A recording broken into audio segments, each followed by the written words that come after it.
Largamos entonces.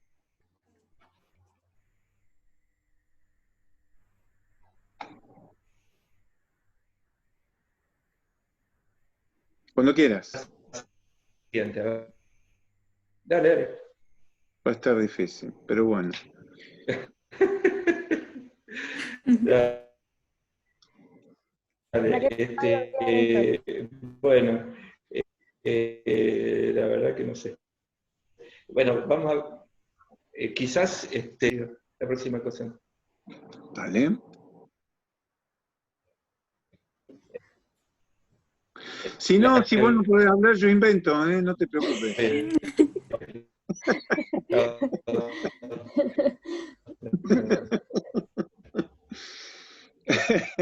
No, no, es que bueno, inventar, porque la verdad no los escucho, sinceramente los escucho. A ver, apago e intento volver a entrar, ¿sí? Usted aguanta Bueno, un cachito, dale, apago el router e intento entrar de nuevo porque realmente es al pedo. dale, dale. Nosotros nos quedamos acá y vamos a ir haciendo esto. Mirá. A ver, los otros días vi un video, les comento también, ¿no? Un video muy interesante donde se juntaban, no sé, 8 personas, más o menos. Así había docentes, estudiantes, había un par de artistas, no sé, gente, digamos, toda gente joven, como uno. Y entonces habían puesto en el centro, así de la reunión, una serie bueno, de ideas o frases que eran disparadoras, muy interesantes, ¿no? Entonces fue muy interesante porque todos, lo que se notó en ese particular, digamos, ejercicio, es que todos aportaban algo. Es decir, no era que discutían sobre lo que decía, sino que cada uno decía, yo lo veo desde este punto de vista. Y me parece, lo que falta, ¿no? En la sociedad, en principio, o en muchas cuestiones que tienen relación mucho con la visión del ambiente, de todo punto de vista. Así que vamos a ir trabajando esto, ¿no? A ver, ¿quién se anima a decir algo en base a adaptarse? ¿Quién se larga? Adaptarse a la naturaleza. A ver, vamos, vamos. Yo voy a tomar nota, es parte del examen, así que me vale que... No es parte del examen, pero a ver, vamos, vamos, larguen. Después lo podemos tomar, a mí me gusta la idea porque podemos tomarlo y después escribirlo, hacemos algún artículo, escribimos algo y después lo ampliamos con ideas nuestras. A ver, vamos, ¿quién larga? Adaptarse a la naturaleza. Pueden. Pero en relación al ordenamiento territorial. En relación al ambiente, puede ser en relación al ordenamiento, pero son principios básicos estos, no necesariamente adaptados solo al ordenamiento, ¿no? Pero ¿qué es adaptarse a la naturaleza en términos del ambiente? El hombre y el ambiente. Para mí sería consumir al ritmo que se pueden regenerar las cosas. Por ejemplo, consumir alimentos al ritmo que se pudieran regenerar. En ese sentido, cada vez se necesitaron más pesticidas o más químicos y demás para poder hacer rendir menor cantidad de territorio, más cantidad de alimentos. Entonces, en realidad, nosotros en ese sentido nos desadaptamos de la naturaleza, porque para mí en algunas cosas puntuales como que las sobreexplotamos, y adaptarse a la naturaleza sería volver a ese ciclo un poco, el ciclo natural, digamos, sin tener que agregar, sin forzar determinados procesos. puede ser también produciendo en base a, por ejemplo, en las estaciones del año, adaptarse a que no todo el año están disponibles los mismos recursos, ni hay mismas necesidades en todas las estaciones, no lo mismo lo que necesitamos en verano que en invierno. puede ser por ese lado también. Sí, claro. También el pensamiento del consumismo, que mucha gente compra de más cosas, todos lo hacemos, yo también que no necesitas y que lo tenés simplemente porque lo querés. Y si te pones a pensar cómo se hizo ese producto, capaz que destruyó una gran parte de la naturaleza o ayudaste a destruir algún ciclo o algo, digamos. Entonces, consumir lo que se necesita y no por demás, digamos.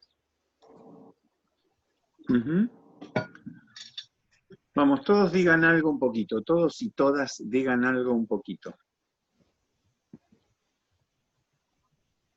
Sí, como convivir como parte de un todo sería, como que no el hombre es que nos creemos que tenemos la naturaleza a nuestra disposición, sino que respetarla y tomarla como parte de, o sea, la naturaleza es parte nuestra, nosotros somos parte de la naturaleza, y que eso pueda convivir, respetando los ciclos como dicen los chicos. Sí, y también sumar, digamos, más allá de lo que es el consumo de los recursos, sumar al espacio como uso. Entonces, esto de tratar de evitar algún espacio que sea no favorable para la urbanización o algo así, también tiene que ver con el concepto de adaptarse.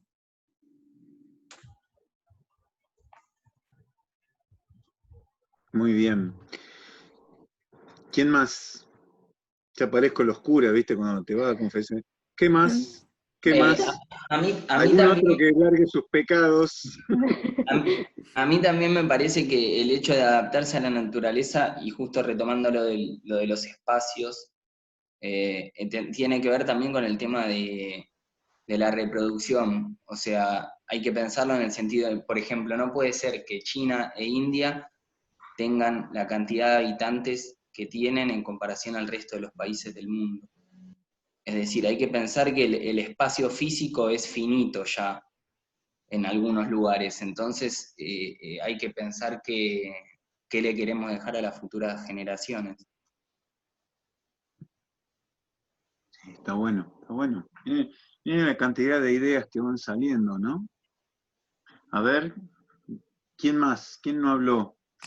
Y vayan incorporando, ¿no? Esto de ser parte de ella, no intentar dominarla, salirse de la visión antropocéntrica, tanto si están a favor como en contra. Acá puede ser que uno pueda decir, bueno, no, pero una visión antropocéntrica sin generar, o sea, de pronto el hombre puede generar las herramientas y el día de mañana, cuando se termine lo que hay en la Tierra, ya tenemos la tecnología para ir a otros planetas en otra parte del universo y seguir consumiendo. Podría ser. Podría No ser. se rían mucho. Hay algunas ideas, hay gente que las tiene. Es más, hay algunas películas al respecto, pero la idea, yo digo el concepto, más allá de que sea o no posible. Y creo ¿Cómo que lo ninguno de ven? nosotros pensamos mucho de eso, si no, no estaríamos estudiando esto. Mm. Sí. Tendrías que ir a otra clase. No, yo tiro ahí, a ver, para Creo que más o menos. justamente, porque lo hay ideas de gente, pero, o sea, no estoy hablando de ciencia ficción. No. Realmente hay proyectos no a nivel dejar la Tierra pelada, por supuesto que no es la idea, pero sí en el sentido de decir, bueno, me puedo ir a otro planeta o en cuestión así como me gusta viajar a Brasil a tomar sol, me voy a otro planeta a conocer, ¿no? Así como, como decía, ¿se acuerdan esta frase célebre del tipo que escaló el Everest, ¿no? Cuando le preguntaron, ¿y por qué? ¿Por qué escaló el Everest? Y porque estaba allí.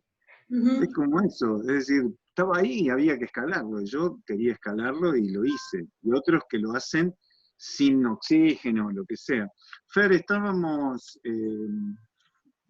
cada uno iba diciendo, iba tirando ideas en base a estos principios básicos que pusiste, y salieron así algunas cuestiones interesantes. Así Bueno, que, dale.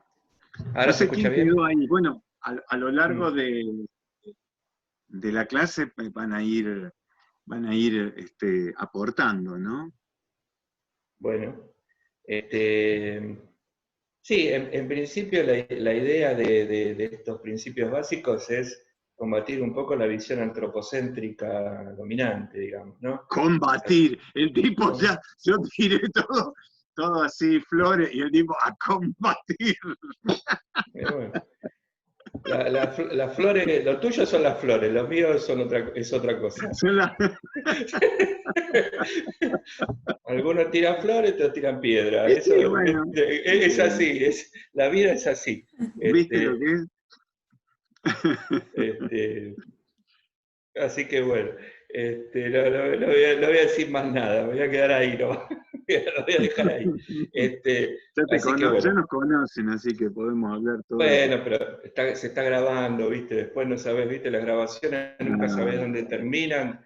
Después termina el programa de la nata, la grabación esta, y que miramos, dale, vamos juntos. Dale. Imagínate. Imagínate. Vamos a hacer un número vivo. Bueno, sí.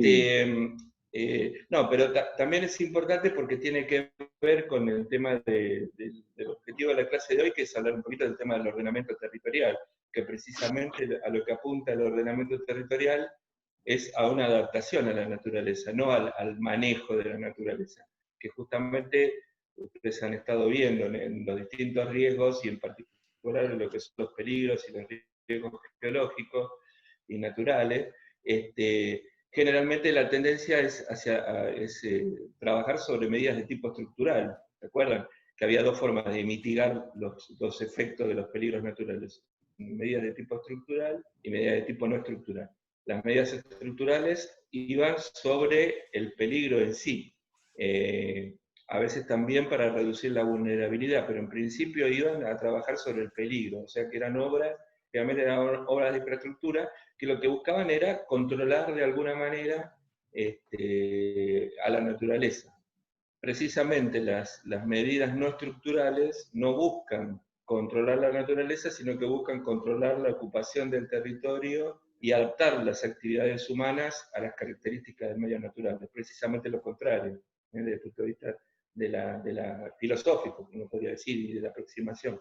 Así que por eso les puse estos principios al principio. Veamos la que viene, a ver la próxima diapo. Bueno, como ustedes saben, las influencias de la geología y la geomorfología sobre las poblaciones humanas, y hoy en principio vamos a concentrar más que nada con el tema urbano, pero está sobre todas las acciones humanas, son múltiples.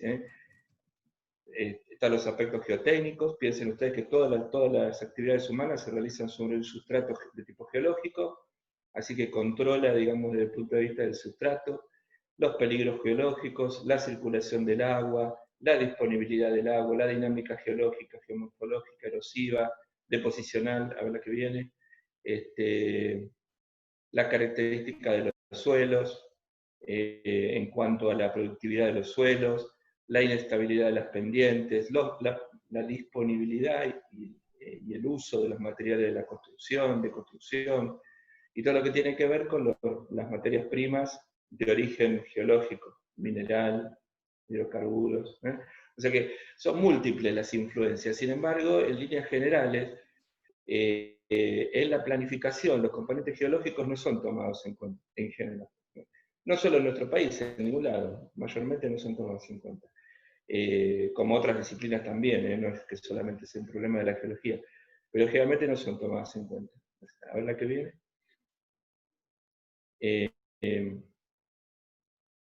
En líneas generales, resumiendo, la localización de las ciudades y el funcionamiento de las ciudades están condicionados fuertemente por el componente geológico.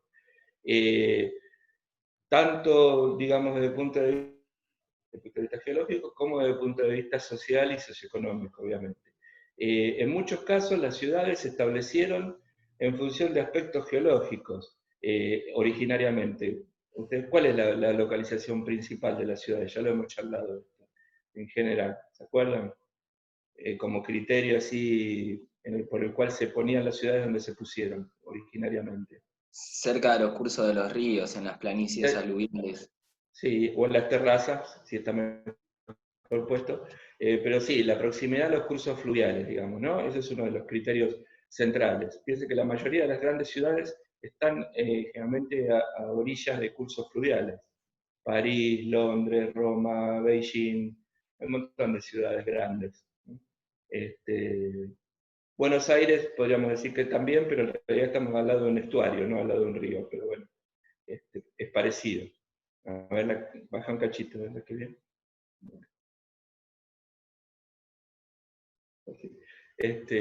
Bueno, también otro factor que se ha tenido en cuenta generalmente es la presencia de suelos productivos, o sea, zonas que tengan suelos productivos, caso nuestro, un relieve suave, también para evitar los problemas de desmoronamiento, acceso a vías navegables, la disponibilidad de algún recurso particular, por ejemplo minero, cuestiones de defensa, que es otro caso también en el cual algunas ciudades se han establecido, pero generalmente todas estas tienen algún componente geológico como criterio que ha favorecido la localización de las ciudades. Entonces uno podría plantearse que si los condicionamientos del aspecto geológico, de los factores geológicos son tan importantes, uno debería pensar que las tramas urbanas y las características de las urbanizaciones debería ser diferente según los diferentes ambientes geológicos, ¿no es cierto? Para que estuvieran en correspondencia. Sin embargo, si uno estudia, por ejemplo, el caso de nuestro país, y no sé de ustedes quién conoce Bariloche, digo Bariloche para nombrar una ciudad que es mayormente conocida. Vieron ustedes que Bariloche tiene una trama urbana que mantiene el damero. ¿Se acuerdan ustedes lo que es el damero? Que es el cuadriculado, ¿no? Las calles, las manzanas cuadradas con ángulos rectos. Bueno, Bariloche es una ciudad con un gran relieve relativo, una gran variación de relieve dentro de la ciudad, y sin embargo mantiene el damero. Ahí claramente el damero no sería la estructura necesaria, adecuada para una ciudad ubicada en un ambiente de esas características. Sin embargo, la preeminencia de otros factores, como podrían ser culturales en este caso, o sociales, o históricos, o lo que fuere, y la no contemplación y la no consideración de las características del medio natural, hace que se implante una estructura urbana que no responde a las características del medio natural. Y esa es la madre de un montón de problemas en el caso de Bariloche. No solamente por la circulación vehicular, que en el caso de Bariloche es un problema, pero, por ejemplo, ustedes imagínense los pluviales. Si los pluviales son paralelos a las calles, ¿no? O sea, toda la red pluvial es paralela a la calle. Entonces, hay pluviales que son horizontales y hay pluviales transversales que tienen ángulos y pendientes importantísimos. Imagínense la necesidad digamos, cómo varía el flujo en función de una lluvia entre los pluviales que son paralelos y los que son perpendiculares a la pendiente. Teniendo en cuenta que la dimensión de los caños, en los dos casos es la misma. ¿Qué va a pasar? ¿Qué es lo que pasa? En la calle que está a favor de la pendiente, desborda el agua por los pluviales, sale por la boca de tormenta. ¿Se entiende? O sea, como una medida menor, si se quiere, que es el diseño de la trama urbana, digo menor porque se puede adoptar cualquier trama urbana, como el diseño de la trama urbana genera un problema que después no tiene casi solución. O sea, tiene como solución que tiene, que hay que dimensionar toda la red transversal. ¿Sabes la guita que sale eso? Y todo eso porque se eligió una trama que no consideraba las características del relieve. Una cosa bastante elemental. Por eso pasa en todos lados, en la mayor parte de los lugares. O sea, la no consideración de las características Otro, por ejemplo, el tema de la presencia a nivel freático. O sea, yo no puedo poner una red cloacal de la misma manera, con los mismos caños, con la misma característica, si la red cloacal está interactuando con el nivel freático o si no está interactuando con el nivel freático. ¿Se entiende? O sea, y eso pasa, por ejemplo, en barrios del conurbano, en muchos lugares, por ejemplo en Berazategui, ahí que la Biodébora, en la zona de Hudson, en la red cloacal, en Hudson, está en el nivel freático. O sea, los caños del nivel cloacal están en el nivel freático. Bueno, evidentemente cualquier pérdida del sistema cloacal va directamente al nivel freático. Y es igual que en los sectores donde el nivel freático está más profundo. Son los mismos tipos de caños, ¿se entiende? Y el mismo tipo de asiento y la misma forma de ponerlo. En una zona pierde, la otra zona no va a perder, claramente, porque no le trabaja el material, ¿se entiende? O sea, son temas que no son temas menores. Todo eso, una vez que no es considerado en la planificación, ya después son de difícil solución. Bueno, ahí se me apareció una cosa gris en el medio de la pantalla. Ahí se fue. Sigamos viendo, a ver para abajo. Dale, sí, seguí un poquito más. Vamos a ganar un poquito de tiempo. Sigamos, vamos a ir directamente a la parte de ordenamiento territorial y después lo charlamos esto. Seguí pasando, yo te aviso. Después lo vemos esto, pero se lo voy a dar en otro momento. Dale, seguí.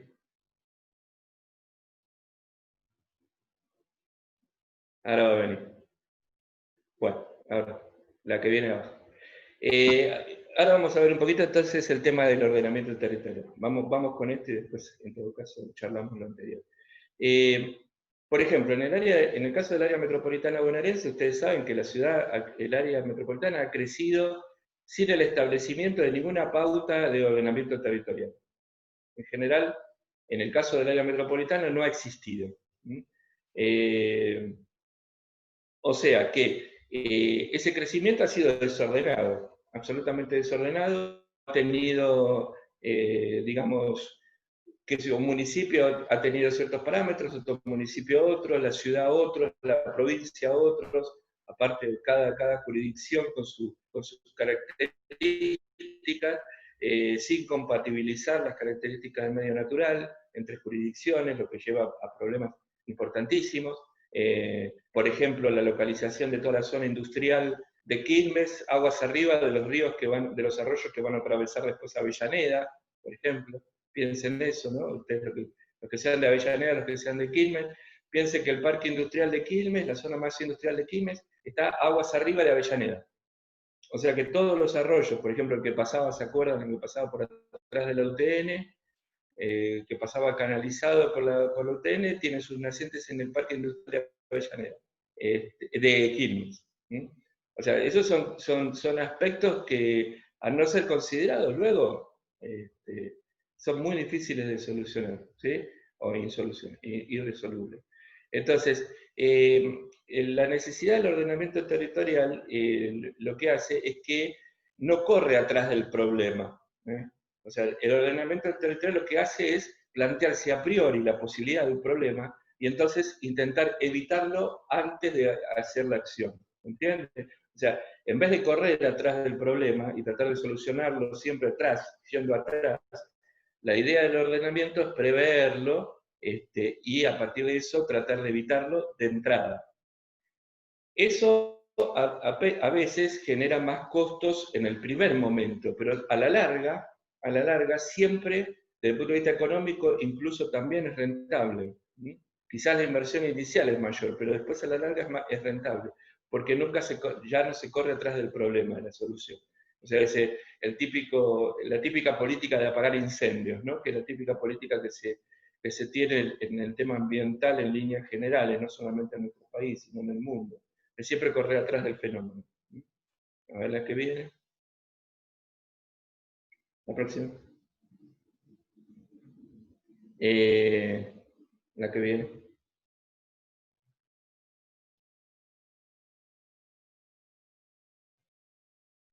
Dale, ya lo dije, la que viene.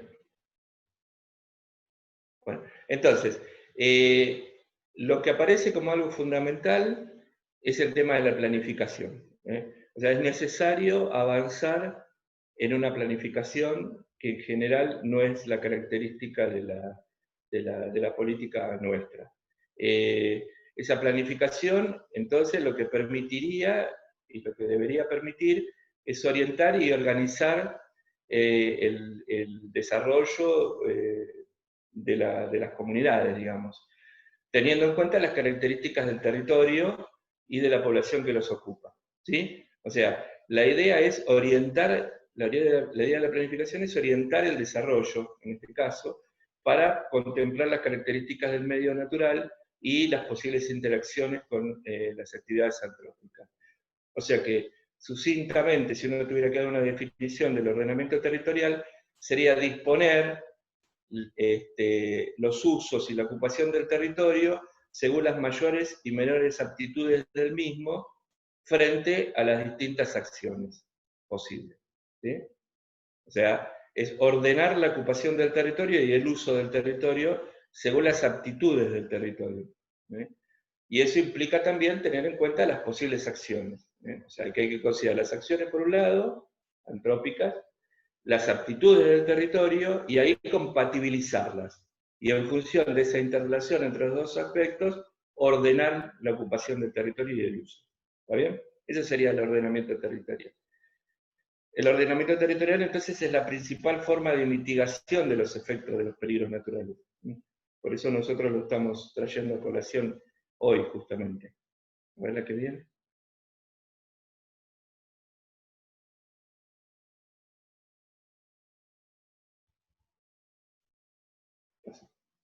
Se quedó ahí.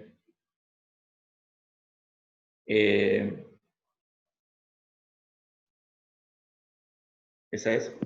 Esa es la próxima, esa es la siguiente, me parece, ¿no? Bueno, ¿Sí? dale, sí, puede ser, sí, puede ser. Los 4 conflictos. Sí, entonces, en general, nosotros cuando estamos, digamos, viendo este tipo de aspectos, en general vemos que hay 4 conflictos que son paradigmáticos y recurrentes. O sea, 5 minutos ahora. Después seguimos, pero digamos para que lo tengas en cuenta. Vuelta. ¿Sí? 5. Bueno, estos conflictos paradigmáticos y recurrentes son una contradicción entre conservación y desarrollo, ¿no? O sea, la gente que cree que hay que enfatizar todo en el desarrollo, la gente que cree que hay que enfatizar en la conservación, ahí hay un conflicto no resuelto, digamos. Estos conflictos en general son conflictos no resueltos, sino que son correlaciones de fuerza. En algún momento predomina un sector, en otro momento predomina otro, y se resuelven por correlaciones de fuerza mayormente. Después, una pugna entre intereses privados y públicos. Esa es otra contradicción. Otra contradicción es conflicto entre diferentes intereses, entre diferentes sectores, que pueden ser privados. Por ejemplo, conflictos de uso entre distintos sectores privados, que generalmente se suelen dar. Por ejemplo, imagínense que hay un sector privado que quiere establecer un parque industrial, y hay otro sector privado que está vinculado al pool inmobiliario y quiere generar un barrio cerrado. Y esas dos cosas son limítrofes. Bueno, ahí hay un conflicto entre intereses privados. El beneficio de uno implica una pérdida en el otro. ¿Sí? Así que también hay conflicto entre intereses privados, no solamente entre intereses públicos y privados. Y un cuarto grupo de conflictos son conflictos entre intereses locales, provinciales y nacionales, o sea, de distintos niveles jurisdiccionales. Eso es muy común. Con la nación no tanto, pero es muy común que haya conflictos entre intereses municipales y provinciales. Es muy común. Acá en el Gran Buenos Aires no se nota tanto, porque bueno, la provincia tiene como una participación más relativa en el crecimiento del conurbano realmente. Pero por ejemplo, en municipios del interior, los conflictos entre provincia y municipios son muy importantes. A veces se generan especialmente cuando, por ejemplo, tanto la provincia genera planes de viviendas en localidades, por ejemplo en Bariloche, yo recuerdo que la provincia, el Instituto Provincial de Vivienda generaba planes de viviendas y los generaban lugares sin consultar con el municipio donde ponía los planes de vivienda. ¿Se entiende? Entonces, había un conflicto entre los planes del municipio para ciertos terrenos, que eran terrenos privados, o sea, no eran ni de la provincia ni del municipio, pero en cuanto a la mentalidad de la ciudad, del municipio, era, bueno, por ejemplo, en esta zona vamos a hacer tal cosa. Y venía la provincia y le metía un barrio, sin ponerse de acuerdo. Y eso pasa con más frecuencia de lo que uno cree. O sea que cuando son proyectos provinciales, realmente la provincia le pasa por arriba, salvo que sean amigos. Pero si los municipios y las provincias tienen gobiernos diferentes o no son muy amigos, la provincia avanza sobre eso. Otro conflicto que había en Bariloche, que era terriblemente notorio, era el conflicto entre la minería de áridos, o sea, la extracción de piedra de áridos, en el ejido municipal y la expansión urbana de la propia ciudad. Había lugares donde la ciudad había crecido y estaba al borde de la cantera de áridos. Como la cantera de áridos la aprobaba la provincia, porque es de incumbencia provincial en el caso de Río Negro, nada, ni consultaba al municipio y se generaba un conflicto importantísimo, interjurisdiccional importantísimo. Así que es un problema. A veces se suma el interés de la nación, más que nada porque la nación es propietaria de